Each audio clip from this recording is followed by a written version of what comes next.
ऊस शेतीमध्ये ऊस लागवडीमध्ये स्प्रे करण्यापूर्वी पाणी देणं खूप महत्वाचं आहे।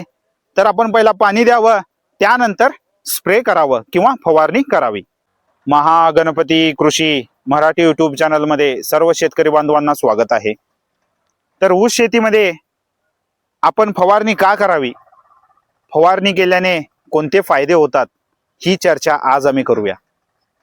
ज्यावेळी आपण ऊसामध्ये ड्रिप मधून लागवड देतो किंवा खतांचा वापर, रासायनिक खतांचा वापर आम्ही ऊस शेतीमध्ये करतो, मातीमध्ये आम्ही रासायनिक खते देतो, त्यानंतर ते रासायनिक खत पहिला मातीसोबत मिक्स होतं, त्यानंतर ऊसाच्या मुळ्या ज्या असतात ते रासायनिक खतामधील असलेले जे पोषक घटक असतात ते ओढून घेतात आणि त्यानंतर ते पोषक घटक डायरेक्ट ह्या पानामध्ये येतं, त्यानंतर ऊसामध्ये वाढ ही होते।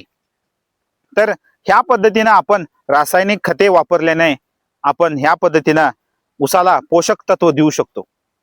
तर आपण फवारणी केल्याने डायरेक्ट जे आपल्या ऊस शेतीमध्ये ऊसाला लागणारी जी महत्वाची पोषक तत्व असतात, पोषक घटक असतात, ते आम्ही डायरेक्ट ऊस शेतीला पानावरती देऊ शकतो। तर फवारणीचा हा फायदा आहे की जे आपण ऊसाला वाढीसाठी लागणारे जे घटक असतात, जे पोषक तत्व असतात, ते डायरेक्ट आम्ही पानावरती दिल्याने खूप फास्ट आपल्याला ऊस शेतीमध्ये वाढ आणि ग्रोथ आणि डेव्हलपमेंट ह्या गोष्टी होतात। तर फवारणी करणं खूप महत्वाचं आहे।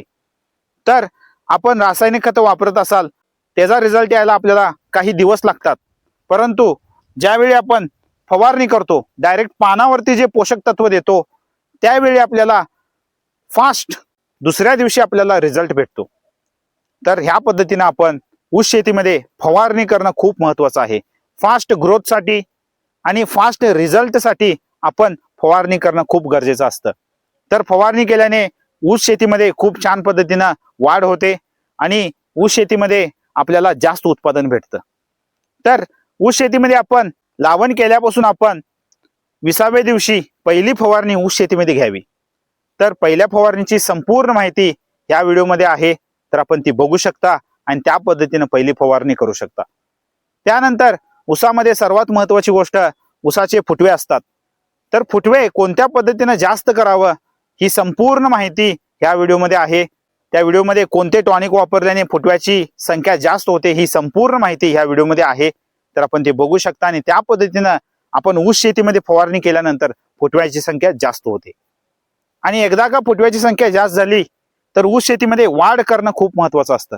हाईट, ऊसाची उंची वाढवणं खूप महत्वाचं असतं आणि त्याच्यासोबतच ऊसाचे फुटवे असतात त्यांची वाढ होणे पण खूप महत्वाचं असतं। तर त्याच्यासाठी आपण ही फवारणी करू शकता।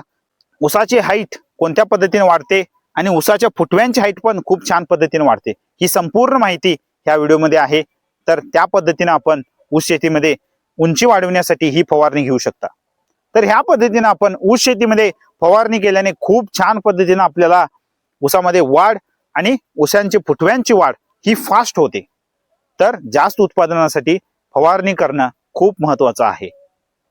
तर भेटूया नेक्स्ट व्हिडिओमध्ये। थँक्यू, धन्यवाद।